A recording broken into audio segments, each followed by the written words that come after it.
within the clandestine corridors of the Vatican and the perfumed apartments of Ferrara, one of the most compelling dramas of the Renaissance unfolded. Lucrezia Borgia was far from being merely a noblewoman of 15th to 16th century Italy. She was an instrument of power, a figure shaped by the exorbitant ambitions of her father, Rodrigo Borgia, who later became Pope Alexander VI, and the ruthless machinations of her brother Cesare, a man who would stop at nothing, including murder, to achieve his aims. From the moment of her birth, Lucrezia had no freedom of choice. She was raised, adorned, and used as a mere pawn in the schemes of one of the most sinister and reviled families of the era. Legend depicted her as a poisoner, an incestuous ally of dark forces. Yet behind this legend lies a life fraught with forced subservience, betrayal disguised as affection, and the constant peril of becoming another victim in a game where she was never truly a player. Her allure, intellect, and sophistication were merely tools wielded by others to gain influence. Ancient tales recount her name being linked to incest, weaving together images of daughter, lover, and sister.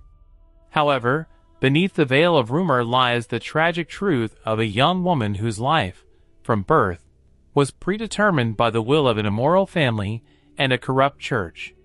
The question arises, was she an innocent victim or a willing participant in sordid games?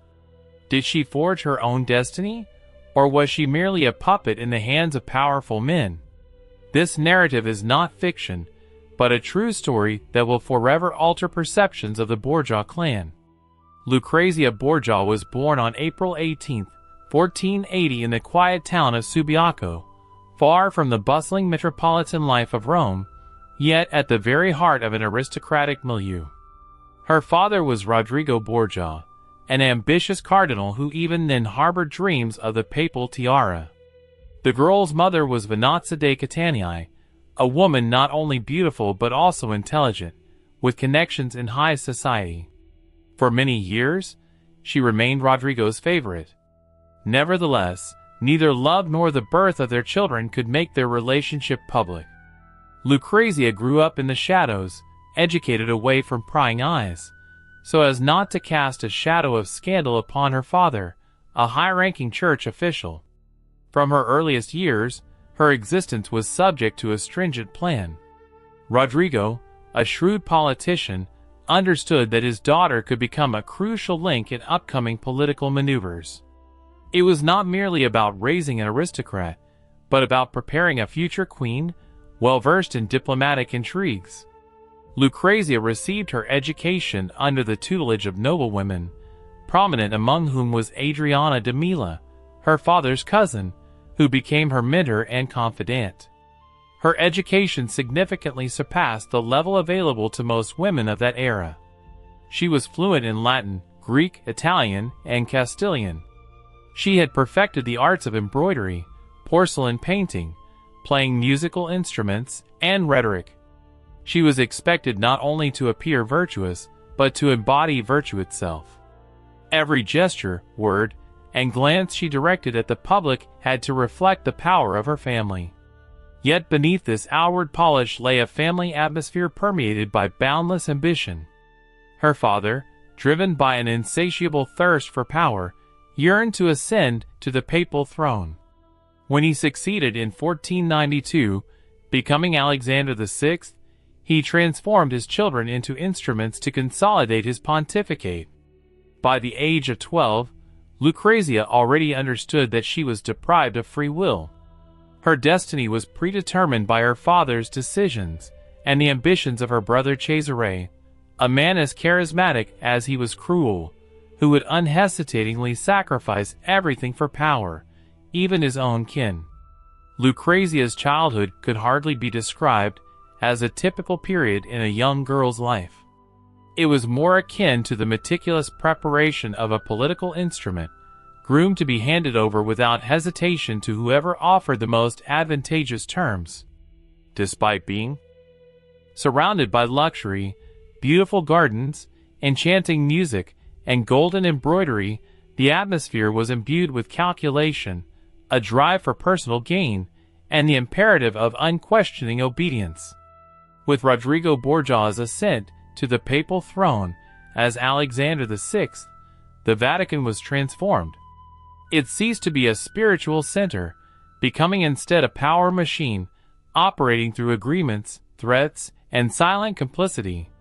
In this world of boundless ambition, Lucrezia had no childhood, no youth, nor even the right to her own opinion.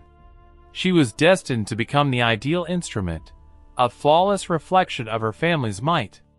This was not her personal desire, but simply the absence of choice. Her first marriage proved a harsh ordeal, a true test of endurance. At the age of 13, with a voice still childlike and a head full of naive dreams, she was married off to Giovanni Sforza, heir to an influential Milanese family. This was no spiritual sacrament or union founded on genuine affection. Rather, it was a cold political alliance, where the dowry acted as a lever of influence and the altar served as a diplomatic battleground. Lucrezia understood that she was not loved. But the saddest part was that no one expected her to be. Her worth was determined by her prominent surname and her capacity for childbearing. Giovanni Sforza's life ended ignominiously, like a pawn that had lost its value in a cunning chess game played by the ruthless Borgias. Rodrigo and Cesare, seeking to annul the marriage, publicly branded him impotent, utterly destroying his honor and dignity. Lucrezia, torn by sympathy, remained silent, obeying her instinct for self-preservation. This silent betrayal marked her first step towards moral compromise, a lesson in the nature of power, thinly veiled as scandal. She realized that truth was malleable, morality relative, and her body, name, and feelings were merely tools in the hands of those who hypocritically swore love. The innocent girl gradually faded, giving way to a woman with a hardened heart and a keen gaze, capable of anticipating danger. After the humiliating fiasco of her first marriage, Lucrezia, contrary to expectations, did not break. She became quieter, more calculating, more dangerous, learning to navigate the labyrinth of intrigues, anticipating her father's gestures and Cesare's outbursts of rage. Her second marriage brought not only political calculation, but also a glimmer of genuine emotion. Alfonso of Aragon, young, brave, and equally entangled in the web of power, seemed like a breath of fresh air. For the first time, Lucrezia did not merely tolerate her husband's presence, she loved him. Hope for happiness dawned in her life. However, in the grand halls of the Vatican, there was no room for displays of weakness or tenderness. Cesare Borgia was acutely aware of this, and every display of intimacy between his sister and Alfonso ignited a quiet yet all-consuming fury within him. This feeling ran far deeper than mere brotherly jealousy. It was a manifestation of possessiveness, a hunger for power, and a desire for absolute control over the only person who, perhaps, resisted his manipulations. When Alfonso became an obstacle to the Borgia family's political ambitions, particularly due to his ties to the crown of Naples and opposition to French interests, the decision was made without delay.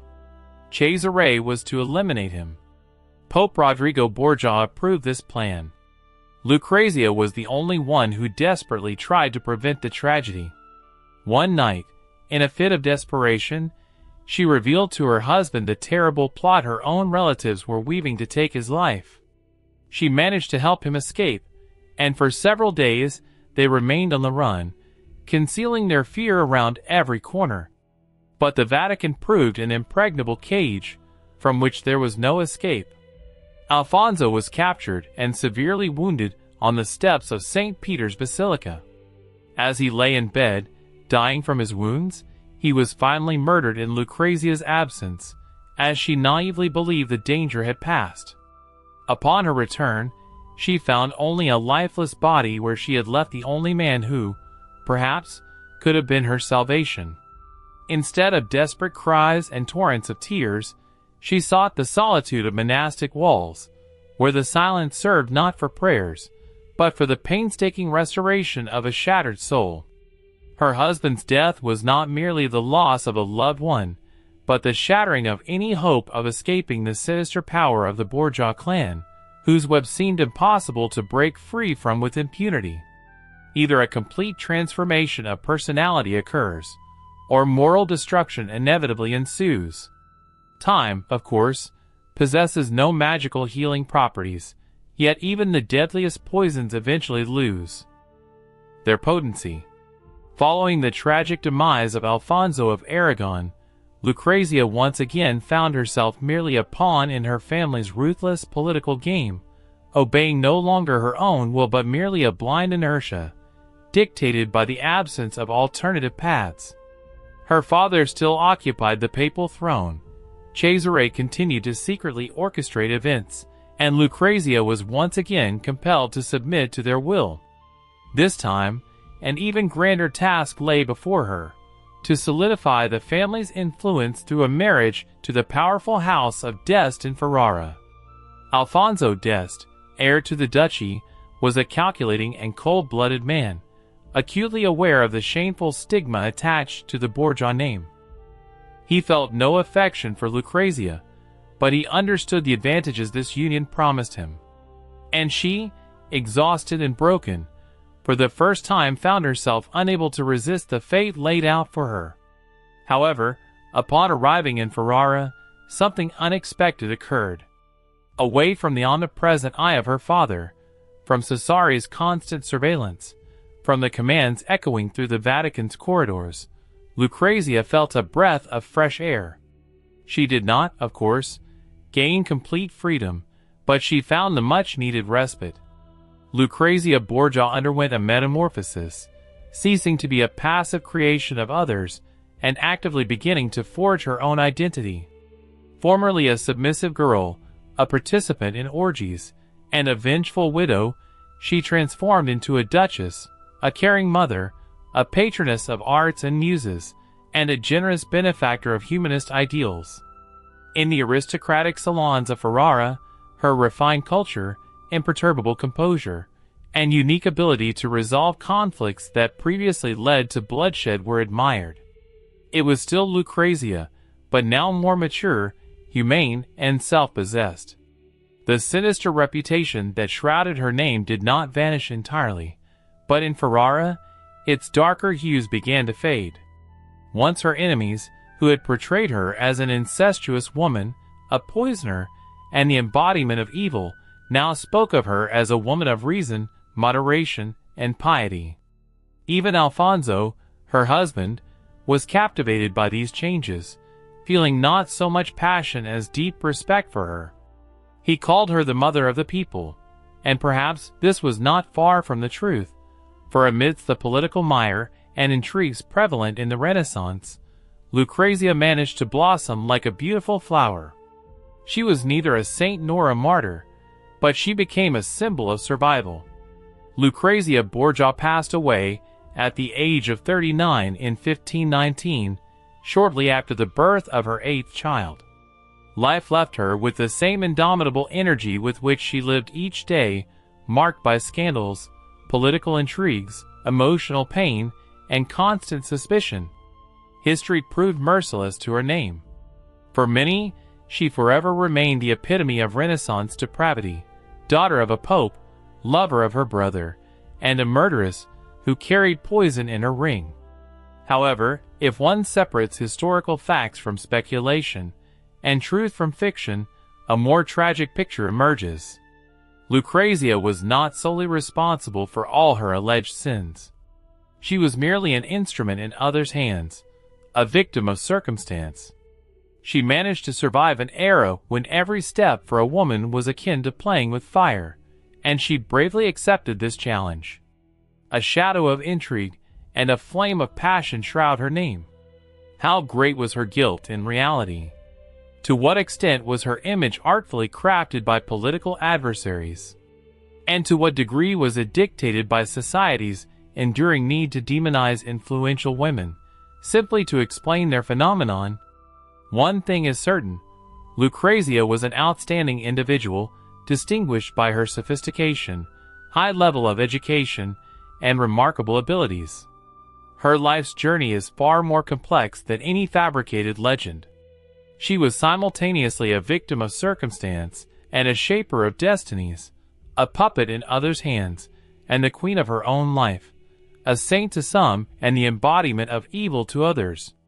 Even today, centuries later, her image continues to provoke fervent debate, for behind the notorious Borgia name, behind the veil of poisonous intrigues and scandalous events, lay an ordinary woman, flesh and blood, caught in a maelstrom of power she never sought, but which she skillfully managed until her very last hour. As Alexander VI himself once shrewdly observed, there are deeds that require no one's permission to be carried out. And let us not forget, a people who do not remember the lessons of the past are condemned to repeat the tragic errors of history.